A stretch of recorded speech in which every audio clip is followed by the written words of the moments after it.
Currently, China remains the primary source of fentanyl and fentanyl-related substances trafficked through the international mail and express consignment operations environment, as well as the main source of all fentanyl-related substances trafficked into the United States. This is from the DEA.gov website. There is a link to a PDF below. Dear Sheriff Grady Judd, very informative press conference on the fentanyl drug ring bust. I had no idea such ill-informed perspectives on addiction still exist.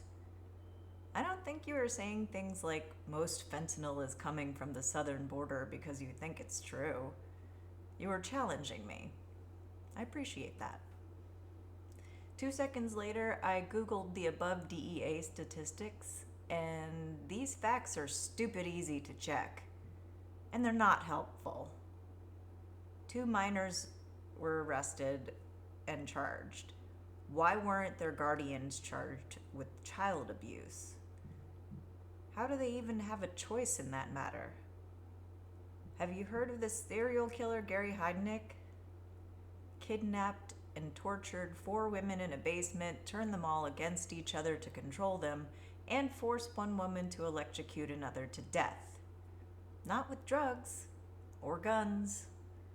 People can be forced to do awful things under threat of such heinous abuse.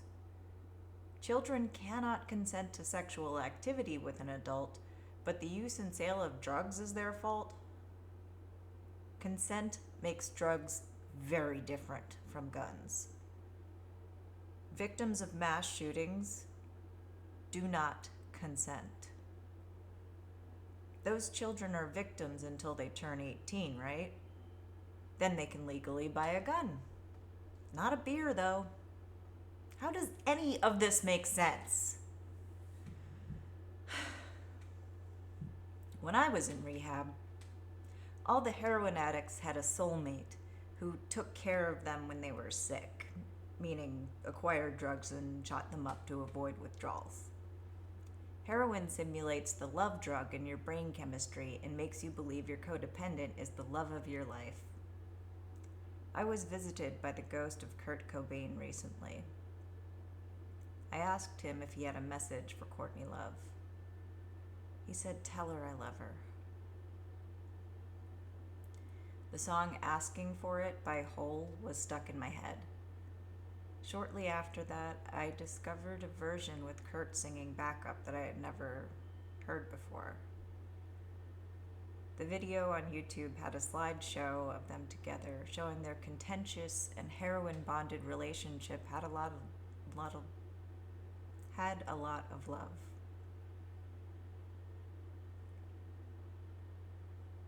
They were trauma bonded too by sexual assault. You can hear it in the song. The pictures of Kurt and Courtney with baby Francis were too much for me. I snapped at Kurt's ghost. "You were afraid of being a father. That's what was different. It's not your fault, but you ran out on her." Kurt got really sad. I could feel his guilt radiating off of him. Hot, metallic, steaming guilt. I tried to visualize that feeling like a machine or an engine idling. "Jesus, it's a shotgun." I texted Leonardo DiCaprio as Kurt was sitting on my couch, anxiously smoking a cigarette. He said there's no heroin on that side. I said I was glad I couldn't smell the cigarette, but I could smell the shotgun.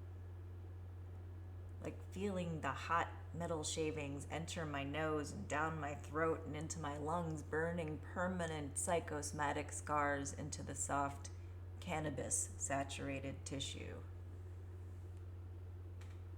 Kurt has to live with that shotgun smell forever. He died with so much heroin in his system, he didn't feel a thing. Everyone was left with the consequences, especially Frances. Courtney, too. She didn't kill him, god damn it. She hired a private investigator to find him because he ran away from rehab. That's what a responsible wife is supposed to do. My family called in favors when I ran away from rehab. I'm just lucky my drug of choice can't kill me. Why wasn't the villain in Romeo and Juliet the guy who sold Romeo the poison? Because he would have found another way. Everyone has a vice. Drugs, sex, alcohol, guns, exercise, food, religion, cosplay. There is no line between a good vice and a bad vice. Mia Zapata was attacked, sexually assaulted, and murdered in Seattle about a year before Kurt Cobain killed himself. She was a leader of the Gits, this really awesome Seattle grunge band. I'll link the song to Whirlwind below. It's so emblematic of how I feel as someone who suffers from bipolar disorder. I had heard that song before I realized that she was murdered, before Kurt killed himself. They didn't catch her killer until over a decade later. Everyone lost their minds and hurled accusations at Courtney Love rather than accept the fact that Kurt lost the battle to his addiction. He didn't lose the war. He's still around, sitting on my couch right now, still anxious, yet hopeful I'm getting through to people. The shotgun smell is dissipating. He's not smoking anymore.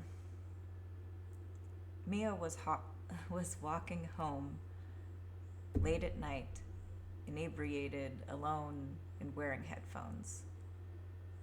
I don't even wear headphones anymore. The shame imposed on victims of drug addiction is not helping. What would help? Seems like psychedelic therapy, particularly psilocybin, has been easing patients through the painful process of rooting through the trauma that makes them want to escape into drugs. Talking is the key.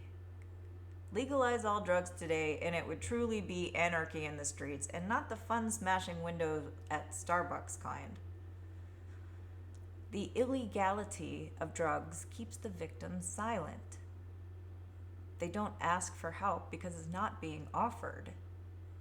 They're being threatened. No compassion for their trauma, their pain, the loss of control and hopelessness. No shield from judgment or persecution for a disease no one asks for. Those children did not think, gee, I'd love to grow up to be a ghetto drug king just like Grandpa. I am filled with disgust at the thought that their grandpa saw them as workers in the family business. Scientologists do that too, without drugs. Take away the drugs, where does all that trauma go? Untrained therapist and an e-meter are no heroin-fentanyl mix, but it sounds more expensive. A billion-year contract. What the fuck are we supposed to do? Stop sending cops. Send nurses, EMTs, social workers, anyone who gives a shit if these people live or die. And offer treatment. Offer drugs! Drug addicts trust drugs, not cops. Cannabis and psilocybin administered on a clinical basis is a hell of an incentive to quit street drugs. How much do you spend every year on drug busts, Sheriff Judd? Would it be cheaper to offer rehab out in the wilderness with fresh air, natural medicine, and talk therapy by clinical mental health care professionals? I'm no accountant, but I think that my legal, doctor-approved medical cannabis that stops the night terrors is way cheaper than fentanyl. I don't know. I've never bought street drugs. Again, I'm lucky my drug of choice can't kill me. Cops and drug dealers kill each other all the time. How is that different from a heroin-fentanyl mix? Just as poisonous. Sex work is another issue of consent. how much sex work is performed in the pursuit of drugs, quite often non-consensually. Again, there is no line between a good vice and a bad vice. The Netherlands has had legal and regulated sex work, cannabis, and psilocybin for decades. They have almost no rate of opiate addiction. OxyContin addiction exploded in the coal mining region of Appalachia, where workplace accidents are almost a guarantee, and doctors were bribed and lied to by drug manufacturers about that deadly drug being less addictive.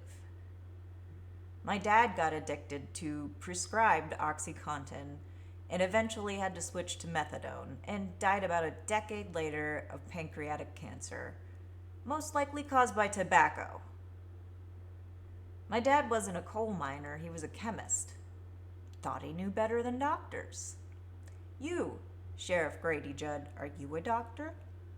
I didn't hear you introduce yourself as Dr. Sheriff Grady Judd.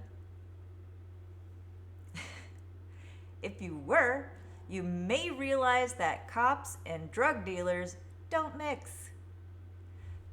Stop focusing on the product and get their customers off the streets. They'll still find another way, though. Addicts will still relapse. These are systematic problems, and we are bailing out a ship full of holes. Someone has to start patching the wounds. I think you're aware of your job description, Sheriff Judd. That needs to change too. Are you there to dispense punishment or to keep people safe? Is anyone safer because of that drug bust, or now addicts are running wild in the streets, freaking out, trying to find a new source, possibly committing violent crimes either provoked by the pain of withdrawal or in the pursuit of painkillers? All drugs alleviate pain. Everyone has pain. Life is painful. We wake up every day and find ways to reduce the pain. You wake up every day and pin your badge to your shirt. What does your badge mean to you, Sheriff? Is your badge intended to be scary, intimidating, or threatening? Or is it supposed to mean that help has arrived? What is your job? Please, Sheriff, everyone in law enforcement, wake up every day and ask yourself, who are you working for? Do you work for the power you believe that badge has? Or do you work to save people's lives? There are good cops. I've met them. They've been understanding of my mental illness and kept me out of jail for things that weren't really my fault. I've also been kidnapped and tortured for 3 days by the Beverly Hills sheriff, who got annoyed at my attitude and abused his power. Check the body cam video. Did I need help? Was I dangerous? A threat? I was a threat to the job of the security guard I yelled at for making a sexist comment, sure. He got charged with grand theft. That wasn't in his job description. Power is a drug that is abused every day, even at the lowest levels. I've met really good security guards too, at my weed dispensary. Compassion makes a good guardian. I hope I've given everyone something to think about, and thank you for the information, Sheriff Judd.